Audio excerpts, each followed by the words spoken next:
Então, como estão todos essa semana?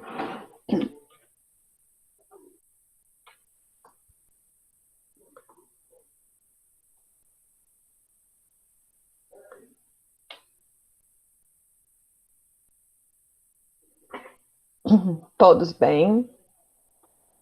Como é que estão sendo as disciplinas? Já está muito puxado? Ou ainda está aquele ritmo de começo de semestre?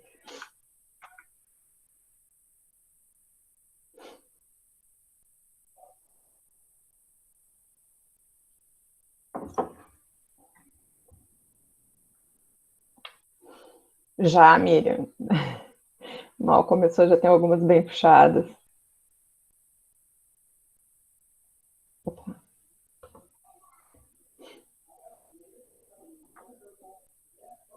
Ó, tem algumas disciplinas de letras que são clássicas, assim, que o pessoal reclama muito. Tem morfologia, uma delas. Sintaxe, já fizeram sintaxe. Sintaxe também é outra que o pessoal reclama bastante. Mas é sempre aquela coisa, né? Tem tudo na vida, como tudo na vida, tem a parte que a gente gosta e a parte que a gente não gosta. E mesmo aquelas que a gente não se dá tão bem, sempre tem os colegas que são malucos e adoram, né? Então, não adianta.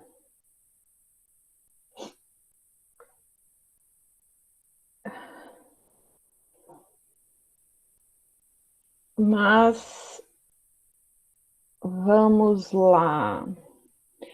Deixa só eu fazer uma pergunta aqui. Quem que está usando o nome de tela que está aparecendo aqui para mim como Marisete?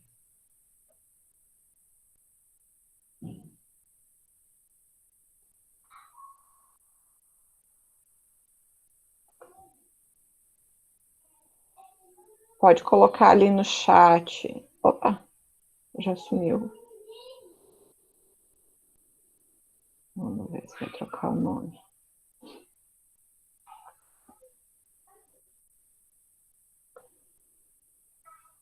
Bom, pessoal, vamos lá então. Chegaram a assistir a videoaula, o videozinho e a ler o texto?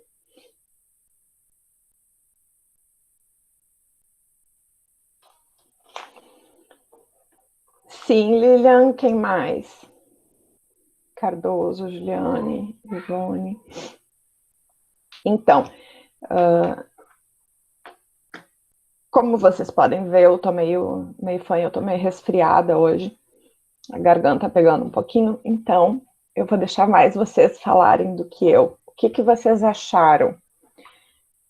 Eu quero saber assim, o que vocês acharam a respeito desses textos, né, do que eu apresentei do texto, no sentido assim de o que está acontecendo com a língua hoje no mundo, com a língua inglesa hoje no mundo, né? Se teve alguma coisa nesse texto que surpreendeu vocês, se essas informações levaram vocês a pensar em alguma coisa que vocês nunca tinham pensado antes. Quem gostaria de começar a comentar para a gente?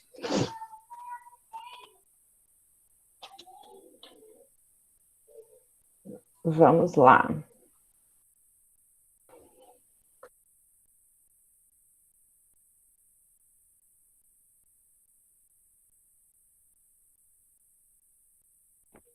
Boa noite, professora. Assim, do texto que eu li, o que eu vim entender é o que, desde a escola, né, eu já acredito que a maioria aí já vem sabendo disso, é que a língua inglesa, né, dominando o mundo. Ela é um idioma em que é, nós há uma necessidade de aprender esse idioma, né?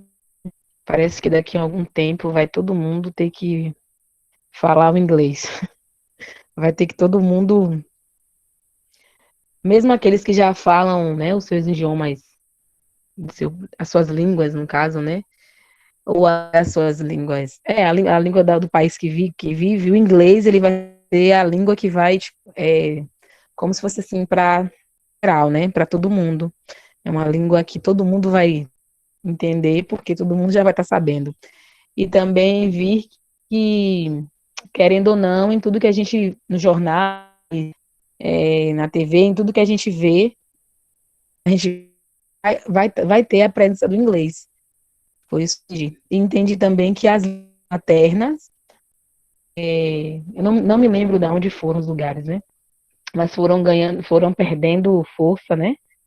E a língua do poder, que no caso era inglês, que foi ganhando toda. E quanto menos as pessoas falavam suas maternas, elas iam perdendo, né, a sua força. E com isso, o inglês dominando. Foi assim que eu entendi, né? Não sei se é correto mesmo. Isso mesmo. Mais alguém quer acrescentar, fazer mais comentários além dos que a Juliane já levantou?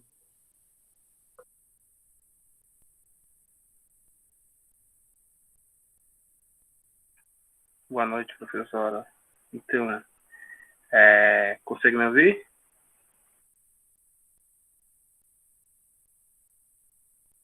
Pronto. Então, eu acho que a falou sobre a língua, né? A gente vê que, como o texto traz, que há 100 anos atrás era diferente, não era exatamente que todos, né, ou em todos os países era necessário aprender a língua inglesa, mas de 100 anos para cá também isso mudou também muito, né? Principalmente nos países não falantes da língua inglesa, né? No caso, tanto da América Latina, tanto no continente africano também, fora daqueles países que foram colonizados, falo da África, pela Inglaterra, né? A gente vê essa diferença. E mesmo até hoje, também isso me remeteu, quando estava lendo o texto, a pensar um pouco sobre o continente africano, como que foi imposta a língua inglesa, no sentido de que não é como uma língua materna, mas uma língua imposta, né? E mesmo assim teve a necessidade de, de colocarem essa língua imposta na própria educação escolar, né? Haja visto e que hoje é uma língua que está predominante no mundo, não que está que já dominou o mundo literalmente, né? Eu faço relações internacionais, nós temos esse lado da gente procurarmos aprender outra língua estrangeira e principalmente o inglês, né? Exatamente porque a língua inglesa hoje domina o mundo. Então, com essa diferença, com esse contexto também sobre a Europa no passado, né? É coisa que eu não sabia, mais um conhecimento que eu adquiri através dos textos, né? Sobre essa sociedade industrial, sociedade rural, né? E como que chegou ao ponto da maioria dos países europeus hoje moram na cidade e sempre, em quase todos eles, falam inglês. E haja visto que ele imposto essa língua mesmo desde como posso dizer, desde de criança, aprender essa língua, porque é uma língua que domina o mundo. Então, é basicamente isso que o texto traz sobre sociedade industrial, né, sociedade rural, nas zonas rurais, quem antigamente também só quem trabalhava nas fazendas dos patrões era, na verdade, obrigado, posso dizer assim, a falar para conseguir, na verdade, se comunicar com os próprios donos, né, das fazendas, tanto também os operários das indústrias também, que era uma língua que dominava no meio desses serviços nos séculos XIX. E século XX, século XXI também, né, não foge dessa realidade, né, de poder assim, dominar o mundo e dominar também não só o mundo, mas nas academias principalmente, porque a gente recorre textos em inglês para assim podermos aperfeiçoar os nossos conhecimentos. Então, basicamente isso. Trouxe um horizonte muito um novo horizonte que eu não conhecia desse lado mesmo, e o texto ajudou sobre isso. Isso aí. Quem mais? Quem mais gostaria de trazer comentários?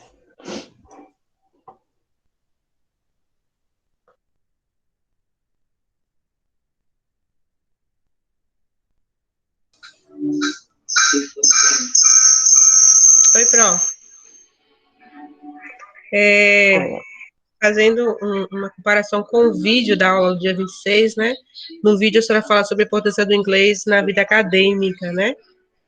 E nesse texto eu falo a importância da educação de uma língua estrangeira e por que estudar, né? Porque hoje se tornou. Porque às vezes as pessoas pensam que é obrigatório o estudo de uma língua estrangeira. Se eu não falo, se eu não vou falar, enfim. Ainda existe essa ideia, principalmente no nível médio, né? Os estudantes têm uma grande limitação quanto à expansão, à necessidade de se aprender outro idioma, e principalmente o inglês. Eu lembro que, quando eu fiz o ensino médio, eu tinha a oportunidade de fazer. Foi em um colégio, acho que era daqui, da Bahia, não, né? Era um colégio estadual aqui em Salvador, mas aqui não, que eu não estou em Salvador, mas em Salvador, e tinha um núcleo de língua estrangeira. Então, quem fizesse uma língua estrangeira naquele núcleo estava dispensado da língua estrangeira obrigatória. E tinha espanhol. Todo mundo corria para esse núcleo para fazer espanhol, porque achava que o inglês era difícil, não entendia a necessidade de estudar o inglês, né? Mas quem estudou comigo nessa época, hoje está no mercado de trabalho, está batendo a cabeça quem não preferiu o inglês, né? Que hoje é uma realidade muito grande, principalmente na área de tecnologia. Muito, muito legal o texto. Ednei, deixa eu te perguntar. E tu achou fácil aprender o espanhol, estudar o espanhol?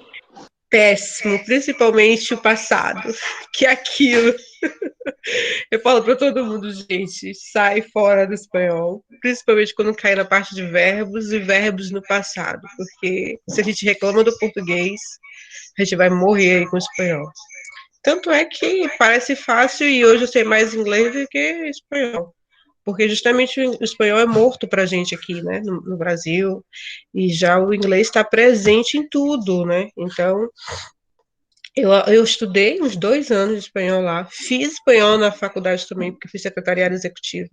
E aí eu fiz espanhol com a professora nativa, Olga Ibarra, ela dá aula no Cavaleiro de Santiago, em Salvador.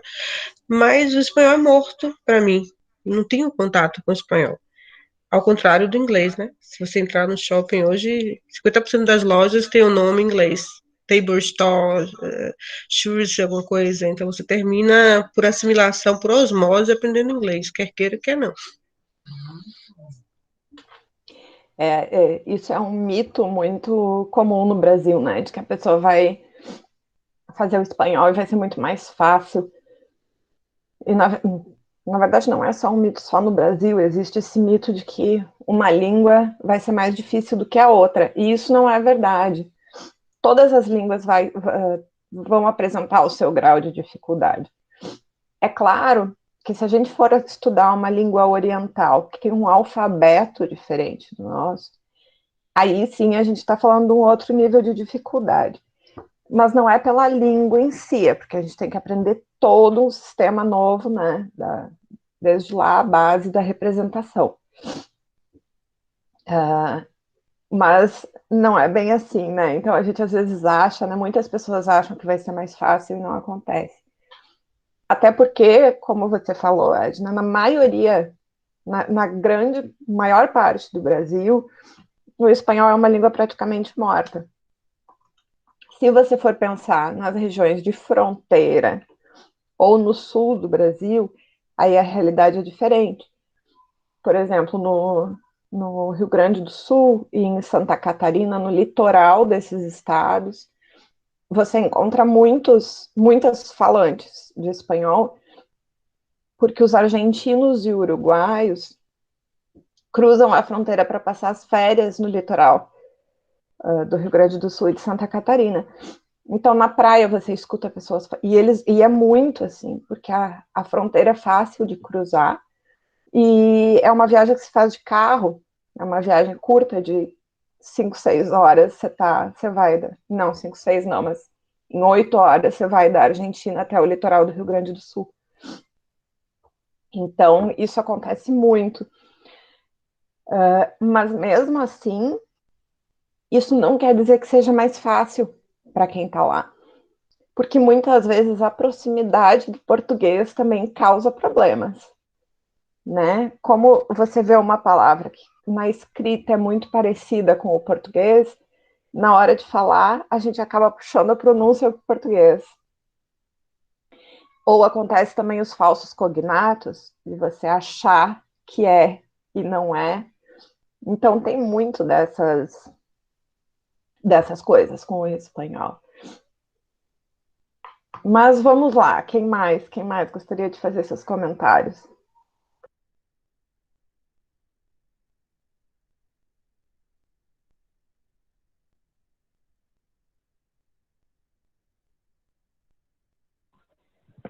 Professora,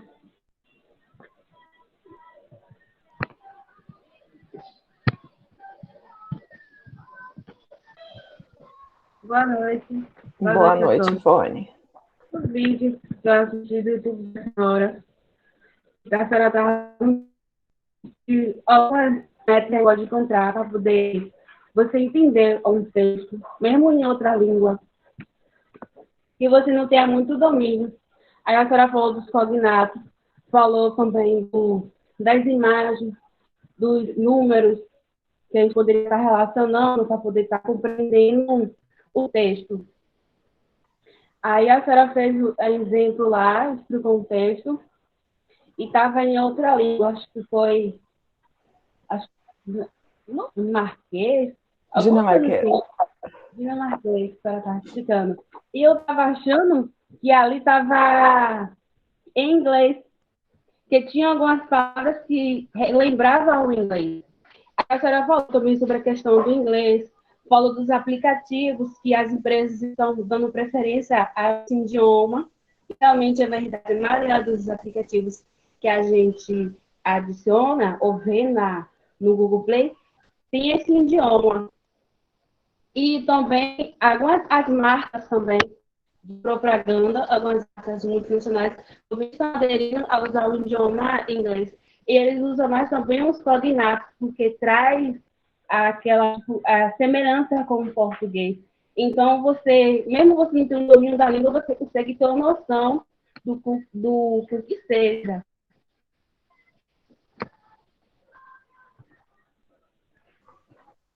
Agora, esse comentário da Ivone me lembrou que eu salvei esses dias uma propaganda que eu vi no Instagram. Era uma propaganda todinha em inglês. Alguém quer mais comentar? Eu vou procurar aqui a propaganda para mostrar para vocês. Quem quiser falar, quiser fazer os seus comentários, pode entrar aí, vai falando. Depois eu volto para mostrar para vocês essa propaganda que me lembrou esse comentário da Ivone sobre os comerciais.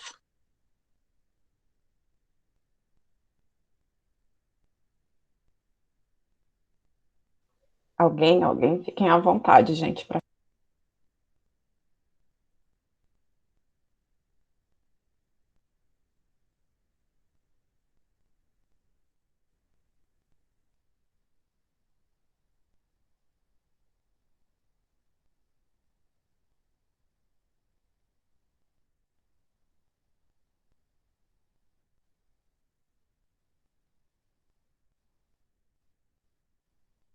Bom, já que ninguém está fazendo nenhum comentário assim espontâneo, eu vou fazer uma pergunta. Vamos ver quem que quer tentar responder. A partir disso tudo que vocês viram, né, de como o inglês chegou nessa posição e da posição que ele tem hoje, o que vocês acham? E aí eu estou perguntando o que vocês acham realmente no sentido de como é que vocês se sentem em relação a isso, tá? Não tem certo e errado, é uma opinião pessoal. Como é que vocês se sentem? O que vocês acham dessa, vou chamar de invasão do inglês nas nossas vidas?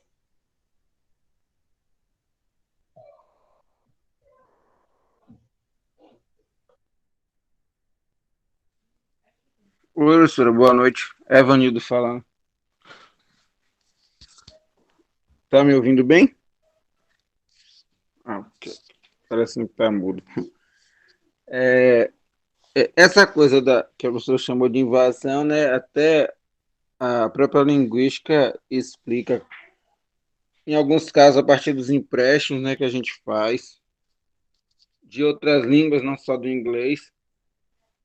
Mas em relação a essa invasão, né, que é uma invasão realmente massiva,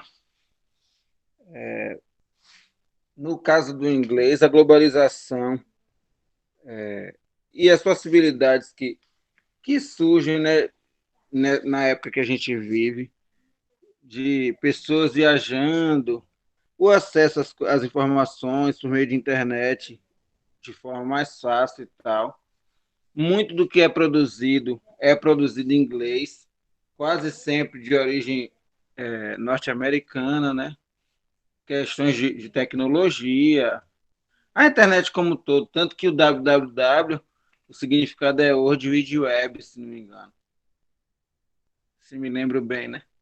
E aí a gente acaba, eu nem me sinto como refém, é bom, eu queria até ter a possibilidade de ter um acesso ao inglês assim, como uma nova língua, de uma forma mais completa, além dessa invasão, porque eu acho bem interessante. Mas o que cabe principalmente aos mais jovens que têm acesso a esse mundo é aproveitar realmente e assimilar, porque não tem para onde correr. É uma invasão sem barreiras, na verdade. Assim.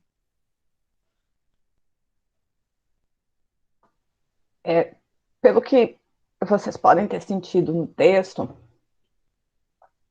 toda a história desse desenvolvimento, dessa expansão da língua inglesa, ela se baseia numa história de colonização.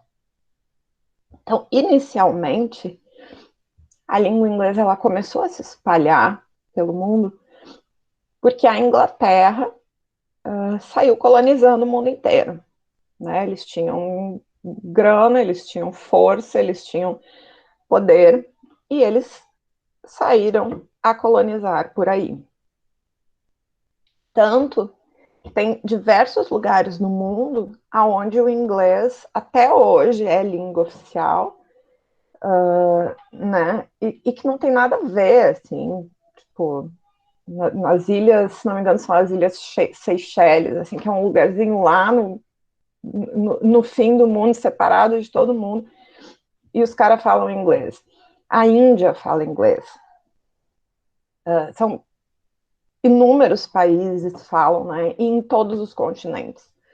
Então, a língua inglesa, ela iniciou essa expansão através daquela colonização clássica que a gente conhece, invadindo, tomando controle, né, tomando poder sobre um povo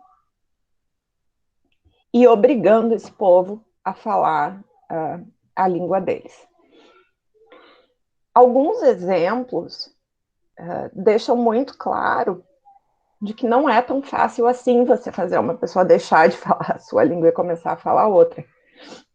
Como, por exemplo, é o caso da África do Sul. A África do Sul fala inglês, o inglês é a língua oficial, mas continua se falando lá até hoje a língua que se falava antes da chegada do inglês. Que agora me faltou o nome, se alguém souber, por favor, me ajuda. Então, mas é sempre nesse processo. Oi, Cardoso. Na verdade, falam várias, né, professor, mas acho que o que predomina é o Zulu. Zulu, isso mesmo. Obrigada. Mas como o Cardoso falou, né, a África do Sul é como toda a África, você tem dezenas de línguas étnicas também, né? Então, sempre foi assim, inicialmente foi esse processo de colonização por violência, né?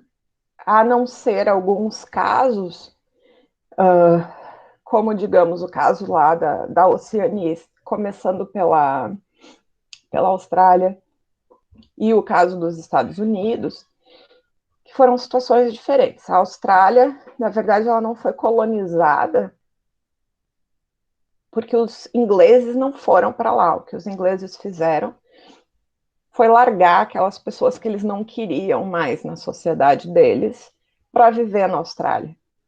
Né? Então eles simplesmente chegavam com os navios lá na beira da praia e largavam ali os presos, os considerados malucos, os doentes, as prostitutas, aquelas pessoas que eles não queriam mais vivendo na sociedade deles, eles mandaram para a Austrália. E nos Estados Unidos, foi um grupo religioso dissidente que se organizou e foi para lá.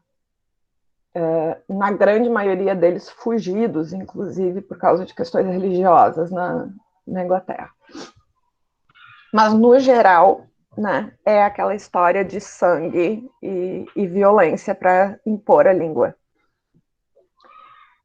E aí a gente vem para uma segunda leva da expansão da língua inglesa, que é da expansão da língua inglesa dos Estados Unidos, que é essa expansão não violenta. Eles são violentos? São, mas em relação à expansão da língua, não.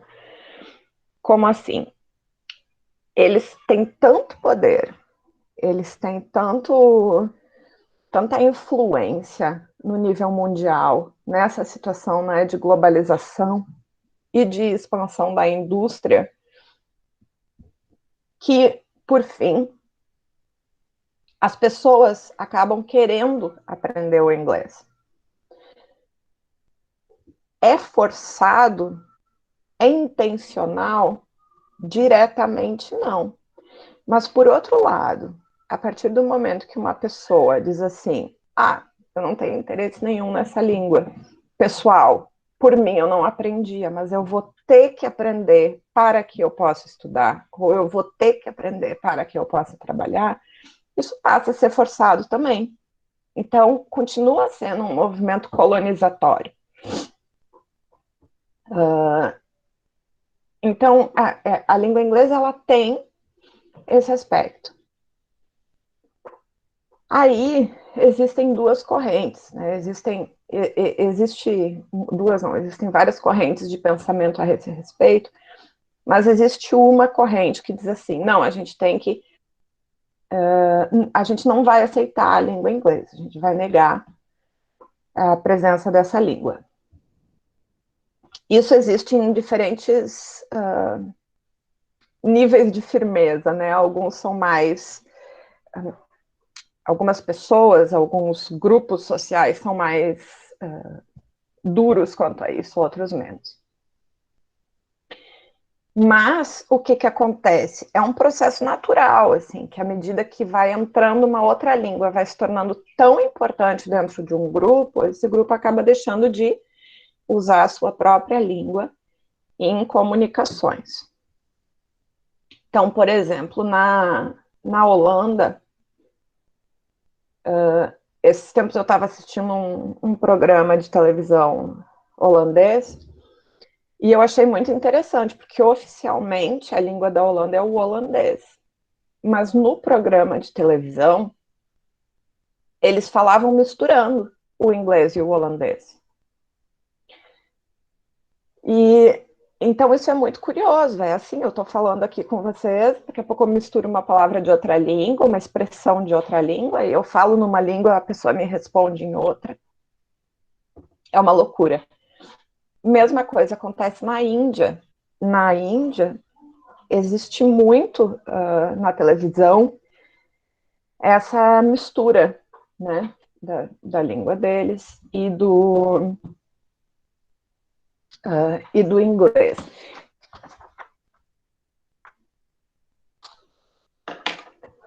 Por outro lado, hoje eu me surpreendi muito quando eu tenho esse costume de ver televisão de outros países, assim, eu acho interessante.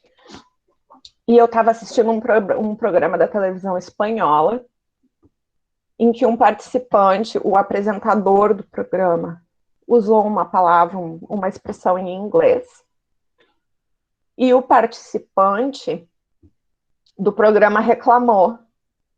ele disse alguma coisa tipo, fala em espanhol, que merda, pra que tá falando inglês? Alguma coisa nesse sentido. E aí aquilo me chamou a atenção, porque eu disse assim, poxa, mas é tão multilingüe a Europa, né? Que estranha essa... Eu estranhei aquela reação do participante e mandei uma mensagem para uma conhecida minha, professora também, que está morando na Espanha, perguntando como que é essa situação lá.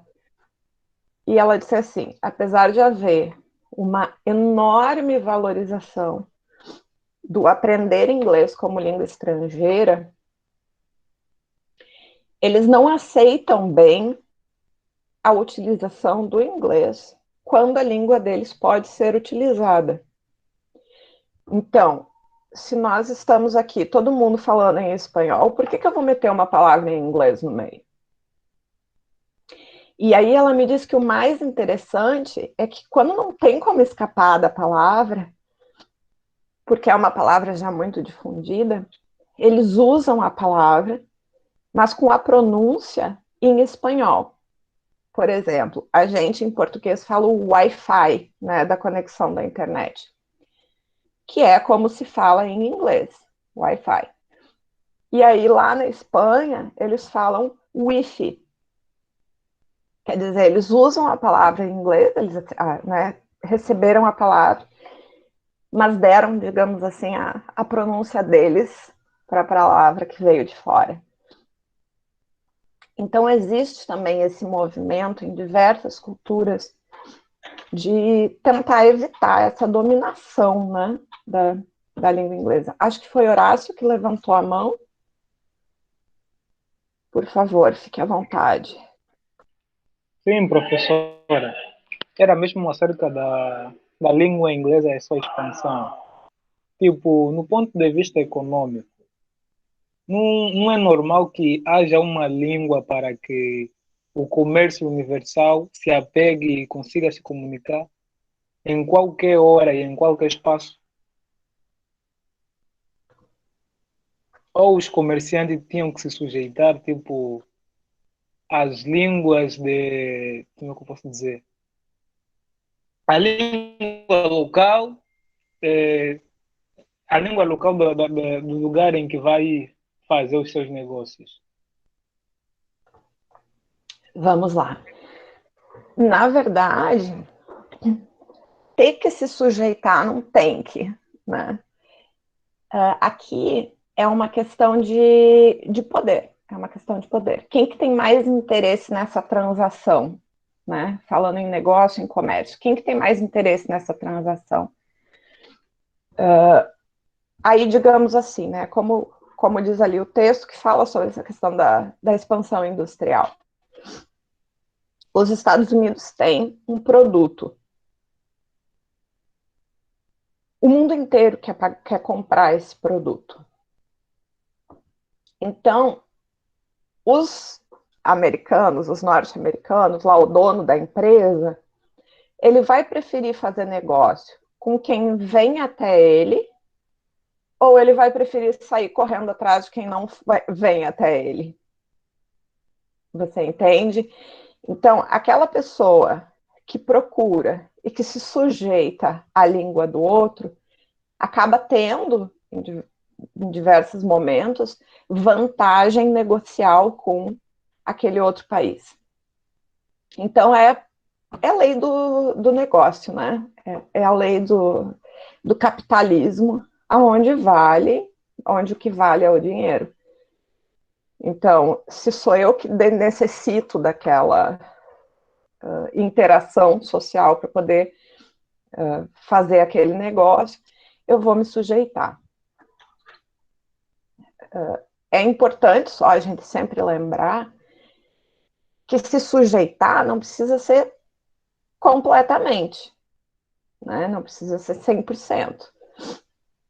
Na Espanha, por exemplo, né, voltando a isso que essa conhecida me falou hoje, ela estava me falando que o marido dela trabalhava na General Electric, que eu acho que é da Alemanha, o marido dela é espanhol, e agora mudou para uma empresa espanhola mesmo. E quando ele trabalhava na General Electric, ele falava inglês o tempo todo, com todo mundo. Porque essa coisa de tecnologia e tal, o inglês domina muito mundialmente essa área. Já agora que ele mudou para essa empresa da Espanha, ele está achando muito estranho, porque ninguém fala, e aí tem termos que ele usa em inglês porque ele realmente não sabe em espanhol, porque ele aprendeu trabalhando, falando uma outra língua. E isso não é recebido, ele está tendo que mudar a maneira como ele fala do trabalho dele para ser melhor recebido.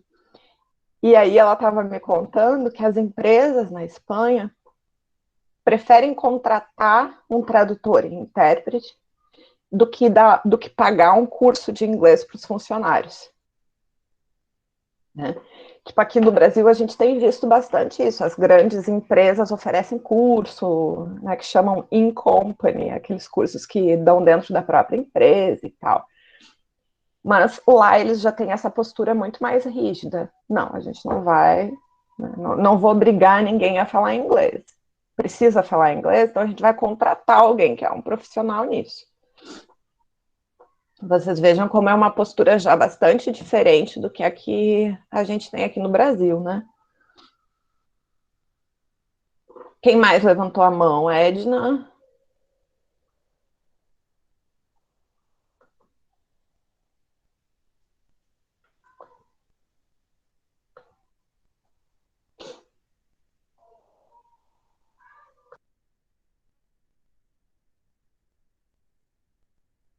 Ai, a bateria do computador baixou e não aceitava o microfone.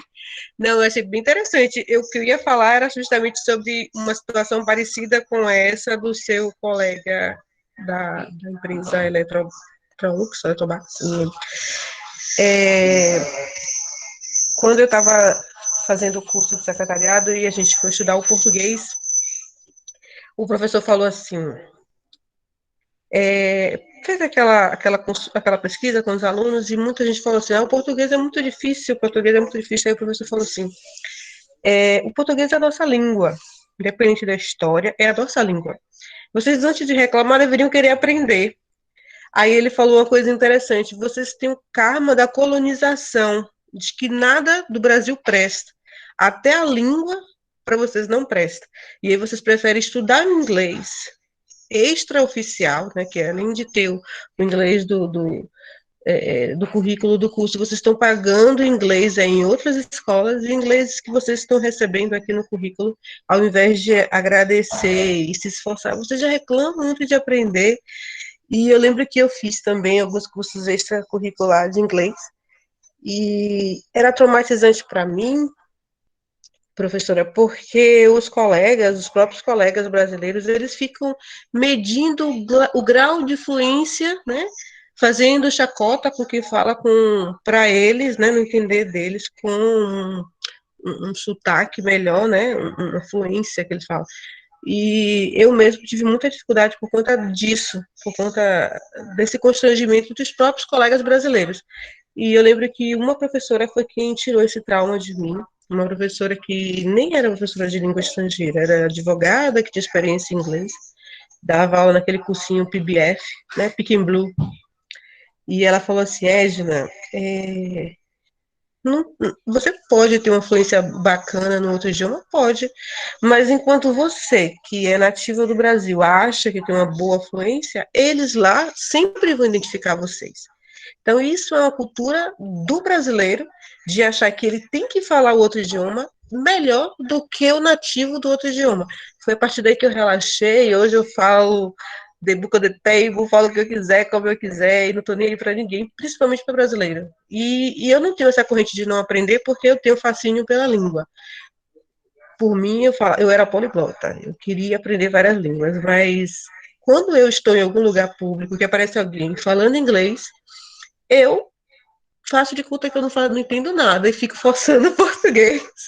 Por que eu tenho que me sujeitar à língua dele e ele não tem que sujeitar a mim? Ele que veio para cá, ele que se vire. Por que eu tenho que ir para lá e com o meu dicionário ele vem para cá e tira onda com a minha cara? Então, assim, eu criei essa visão com essa professora e também com esse professor que eu te falei, né? E ele falou que isso é um karma da colonização, que nós brasileiros temos que a roupa americana é melhor, que o perfume europeu é melhor, que o idioma inglês é melhor, e carrego essa imagem também, assim, comigo. Tem o Moita Lopes, que é um grande linguista no Brasil. Ele tem uma expressão para se referir ao brasileiro em relação à língua inglesa, que é a síndrome de vira-lata. Né? A gente se coloca nessa posição de como se a gente valesse menos do que uma pessoa porque ela fala outra língua. E isso é absurdo, né? Isso é absurdo. Eu tenho experiência, assim, tive experiência morando tanto nos Estados Unidos quanto na Inglaterra. E quando me perguntam que inglês eu falo, se é inglês ou americano, eu sempre respondo, assim, eu falo inglês brasileiro. Porque não interessa onde eu estiver no mundo, eu nunca vou falar igual um nativo. Né? E mais do que isso, por que eu deveria? Né? Porque na nossa língua, no nosso sotaque, nos nossos trejeitos, a gente carrega a nossa personalidade. Então, algumas pessoas se orgulham em falar assim, você assume uma nova, você se torna uma nova pessoa quando você fala uma nova língua. Eu não quero me tornar uma nova pessoa, eu só quero me comunicar com mais pessoas. Né? E se o objetivo de falar uma língua estrangeira é se comunicar, por que eu vou me preocupar por falar igual aos outros? Eu tenho que me preocupar em as pessoas me entenderem. E hoje, o inglês ele está tão difundido, já está tão espalhado pelo mundo, que se fala, as comunicações em inglês hoje, elas acontecem muito mais entre pessoas não nativas do que entre pessoas nativas. Quer dizer, se a gente pudesse contar no mundo quantas conversas em inglês acontecem em um dia, a gente veria que mais da metade dessas conversas envolviam pelo menos uma pessoa que não é falante nativo do inglês. E essas pessoas, elas não são só de um local ou de uma comunidade para criar, para que o inglês e a mistura de uma língua se transforme em uma língua nova. Não. O inglês está se misturando com todas as línguas do mundo, cada uma de uma forma.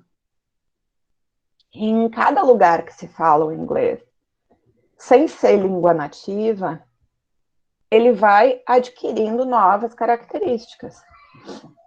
Então, no fim, se a nossa intenção é se comunicar não só com os Estados Unidos, não só com a Inglaterra, mas se comunicar com a China, com o Oriente Médio, com a África, com a América do Sul, com o Canadá, com lugares minúsculos da Europa, que tem aqueles países tipo Luxemburgo, que o país inteiro é menor do que Salvador,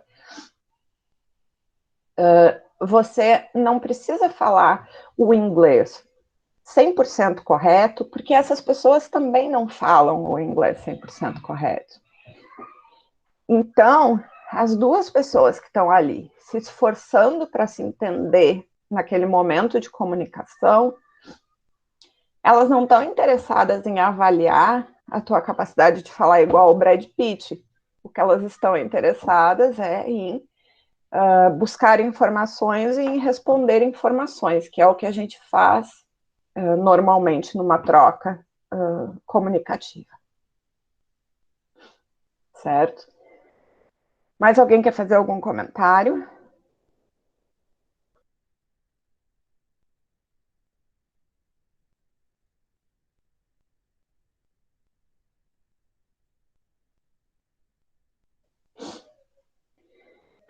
Certo.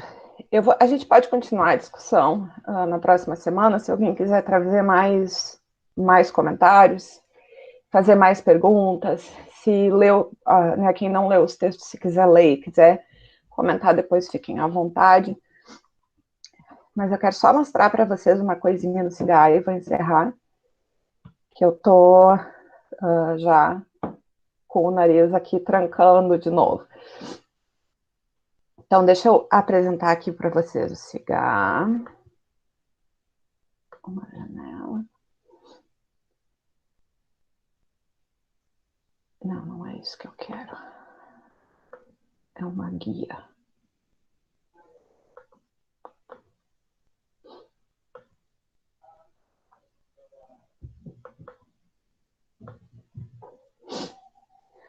Pronto. Se vocês entrarem lá no cigarro hoje, vocês vão ver. Tá aparecendo aí para vocês já?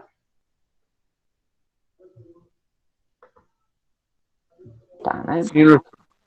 Então, se vocês entrarem no cigarro lá hoje, vocês vão ver que já tá, todas as nossas aulas estão lá, tá? Tem ali a notícia, né? Desculpa pela semana passada, meu computador quebrou, não teve conserto, eu tive que esperar chegar um novo. Então, ali, né? A primeira aula, o primeiro tópico foi a apresentação, segundo tópico, a discussão que a gente está tendo. Aí depois vem ali, terceiro tópico, parágrafos 1, terceiro de novo, parágrafos 2. Vocês podem acompanhar o que é para cada dia, sempre pela data aqui, né? Então, na próxima semana vai ser esse aqui, parágrafos 1, que é só assistir a videoaula e a gente vai conversar um pouco. Depois tem a próxima aula de parágrafos 1 e depois tem a tarefa avaliativa 1. E assim por diante, até o final do semestre. Depois vem parágrafos 2, atividade avaliativa 2. Depois vem esquemas e resumos, 2 aulas, atividade avaliativa 3. E depois tem umas últimas aulas e não tem mais avaliação. Já está tudo lá. Então, se alguém quiser adiantar, fica à vontade, tá, pessoal? Vocês podem fazer essas atividades, as avaliações, à vontade quando quiserem. Quem fizer antes e terminar tudo antes, libera antes, não tem problema. Mas eu quero chamar a atenção de vocês. Deixa eu voltar lá. Para essa questão aqui das avaliações, para 2 coisas das avaliações. Primeiro, que no dia da atividade avaliativa, vocês vão clicar aqui. Oi. Tem que entrar de novo.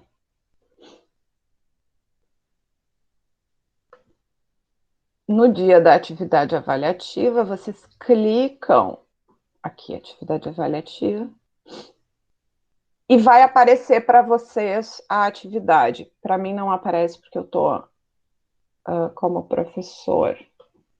Vou visualizar como aluno. Aqui. Clica atividade avaliativa. Aí vai ter aqui o que é para fazer, o arquivo para baixar, e aqui na resposta vocês só vão colocar a resposta, tá, gente? Então, não é para vocês terem problemas. Eu sugiro sempre que vocês digitem num editor de texto e depois que tiver com a resposta pronta, definida, recorta e cola ali, usando sempre o Ctrl+C, Ctrl+V. Ok? Outra questão que eu quero chamar a atenção de vocês aqui é que as tarefas, elas estão numa data específica, tá? Por exemplo, a primeira tarefa avaliativa vai ser agora 23 de julho. Notem que ela inicia em 2/6, que foi hoje o dia que eu coloquei, que eu disponibilizei esse material, e finaliza em 21 de julho. Então, vocês têm praticamente um mês, é sempre na quarta-feira antes de fechar o mês, para entregar, certo? Então, se não pode entregar naquele dia, não tem problema. Outra questão é que no dia de tarefa avaliativa só deve comparecer ao encontro presencial quem tiver dúvida sobre a realização da tarefa. Todos os outros alunos estão liberados. E, por fim, vejam que a última atividade avaliativa é no dia 4 de agosto. E vocês têm até 25 de agosto para entregar. Tá? Essa data ficou um pouquinho mais curta, porque o semestre termina em 1º de setembro. Então, é a última semana antes do final do nosso período, ok? E depois dessa tarefa avaliativa 3, não tem mais avaliações, tá? Que é para que eu fiz assim, puxei as avaliações, não vou avaliar essa última parte, para que vocês tenham mais tempo para cada uma das avaliações e para que não fique muito pesado para vocês no final do semestre, que eu sei que tem outras disciplinas que fica tudo acumulado para o final. Então, assim, vocês podem se organizar melhor. Ok, pessoal? Ok, professora. Tudo certo? Tudo certo, professora. Então, foi um prazer. Vejo vocês semana que vem.